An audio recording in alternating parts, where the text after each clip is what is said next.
Hi, my name is Jelle, and I'm a professional mental performance trainer. I'm also a very big Formula One fan, so in this video, I want to take a look at the third season of the Netflix show Formula One Drive to Survive. If you haven't seen it, it's a behind-the-scene documentary-style show about the last Formula One season.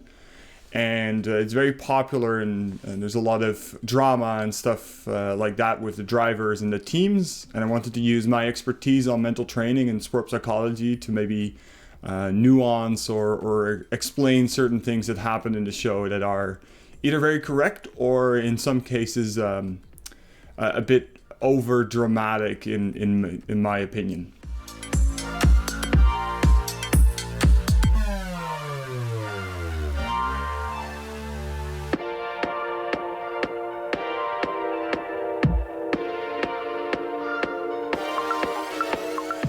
The first thing that definitely caught my eye was the way the show describes certain drivers that will be leaving their teams at the end of the season. So in this case, we're talking about Ricciardo leaving Renault, Sainz leaving McLaren to go to Ferrari, and Vettel leaving Ferrari to go to Aston Martin.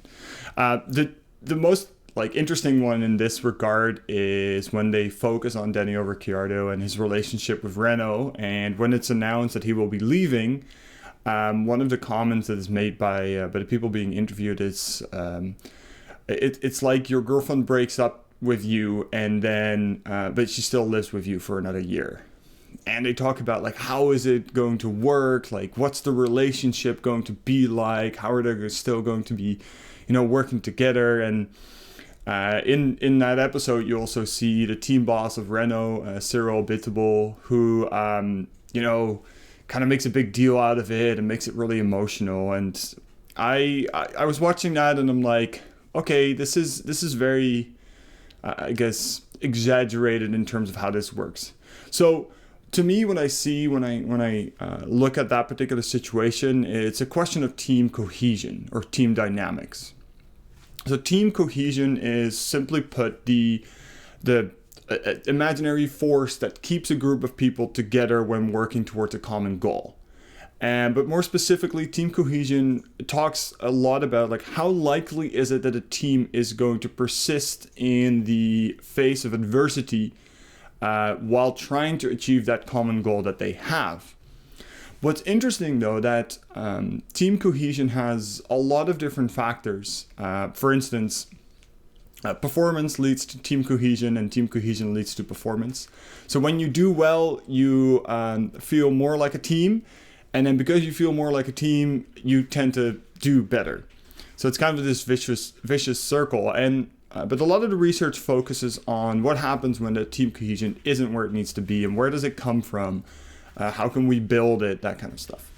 And from that research, what's really interesting is that in the most commonly used theory or questionnaire, the group environment questionnaire, they divide team cohesion up into two really separate parts, which is a social part and a task part.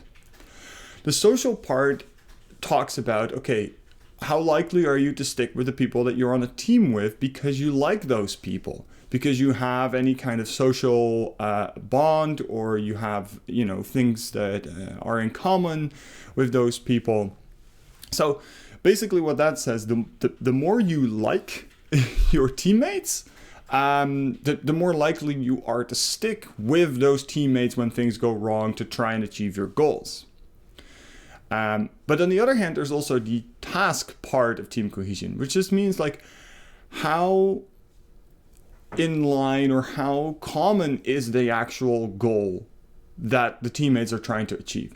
If everyone on a team wants the exact same thing and is willing to put in the exact same amount of effort and work in order to achieve that particular goal, no matter whether they like each other or not, they're still likely to be a team, to have team cohesion, so to stick together when it isn't going the way they want to, because they're trying to get to that same goal. Now, if we want to bring that back to the situation of Daniel Ricciardo at Renault, the show really like points towards that social cohesion part, saying, oh, they now don't like each other anymore because he's going to a different team, and how is that going to work? Well, first of all, they're professionals, so I was a little bit surprised that it was taken so personally, that it was taken so like emotionally, rather than, this is not the first time a driver announces that he's going to a new team. It will not be the last time. This is a professional, competitive world. This happens all the time. But for argument's sake, say that the cohesion, the social cohesion part of that team is now damaged. Then we can look at the task cohesion part. So do the members of this team still have the same task that they're trying to work towards? And in this case, it's yes. Ricciardo can't leave before the end of the season. He can't just say, well, I'm not going to care now anymore, because that will damage his reputation as a driver. It will damage his value as a driver, so that could influence future contracts. All these kinds of things. And on the Renault side, it doesn't change anything either. They can't suddenly, decide to, I guess they could decide to put a different driver in, but they can't find a driver that is as good as Ricciardo for that particular time. So everyone, in terms of the task that they're trying to do, nothing changed by Daniel saying, hey, I'm going to leave next season. They still wanted to get that podium. They still wanted to do the same thing, and everyone was still on board of doing that. So, sure, does that team environment now feel a little bit more tense, a little bit less, friendly? Maybe. But the way they were saying it in the show was, how is this going to work? How is this relationship going to affect the performance? And to me, I don't think it affected it too much, because rather than maybe having social cohesion, the team just focused on task cohesion. Everyone wants to do the same thing. Everyone is working hard. They're all professionals. So I don't see how the performance necessarily would be influenced by a decision like that, because that task cohesion is still definitely there.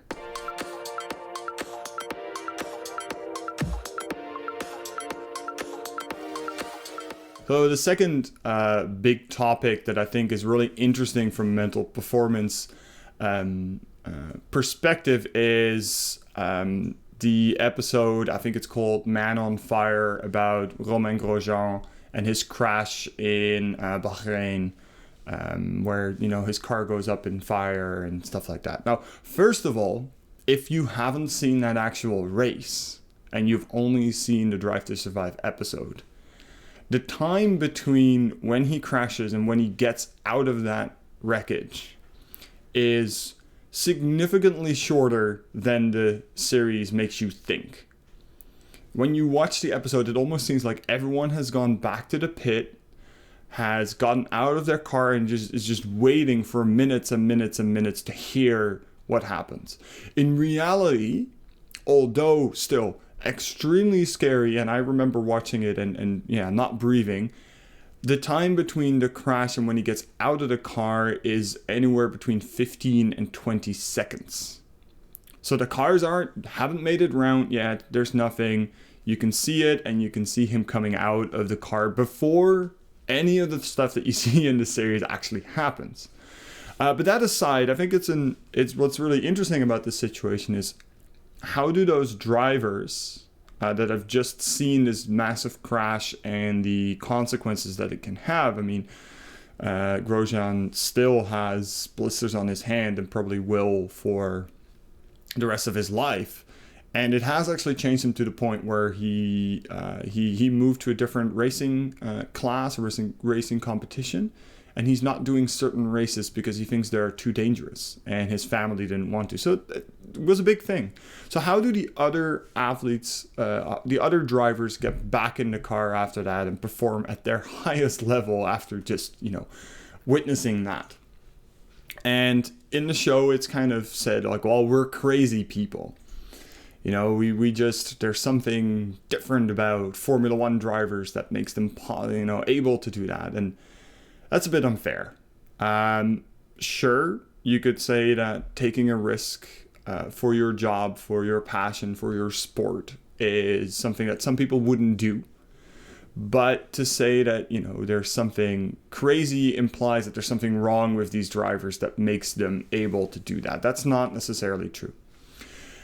In general, when we talk about these kinds of situations, there's 3 different techniques or strategies or coping mechanisms that athletes use in order to kind of convince themselves to get back in the car. The first is called positive reframing.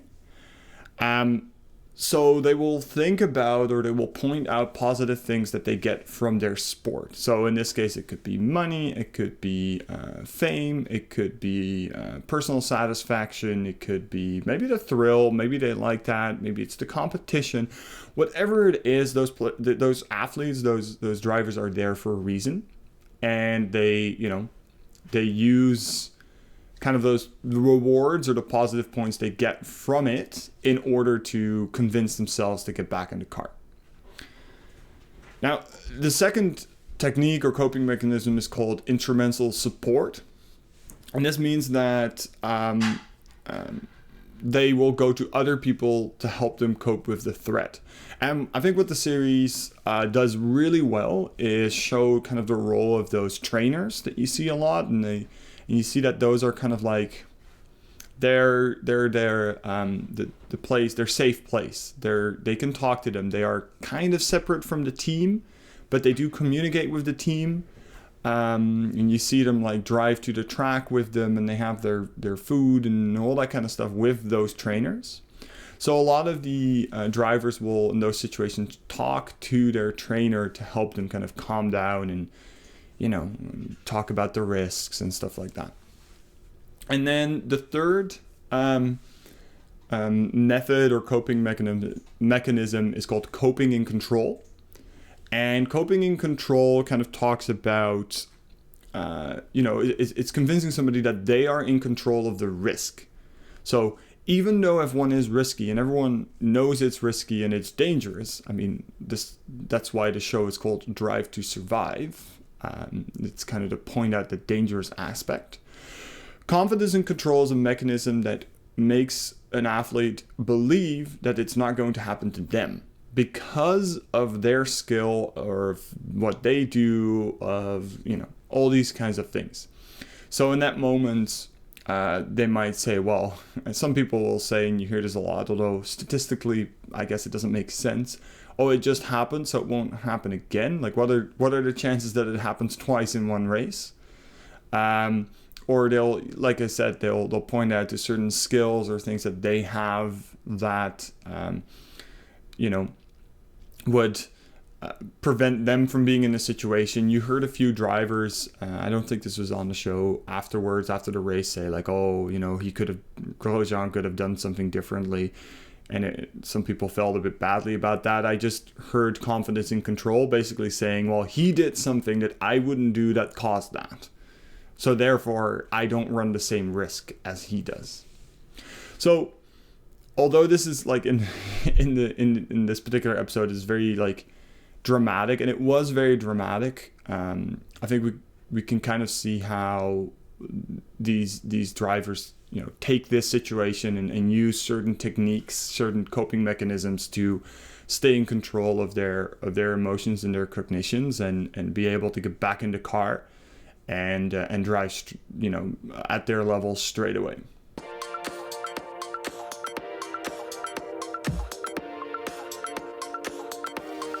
The last, I guess, a point that was interesting from the sport psychology perspective was the story about Valtteri Bottas and his defiant move of giving Max Verstappen, one of his rivals, an advantage at the qualifying session in Russia, in Sochi.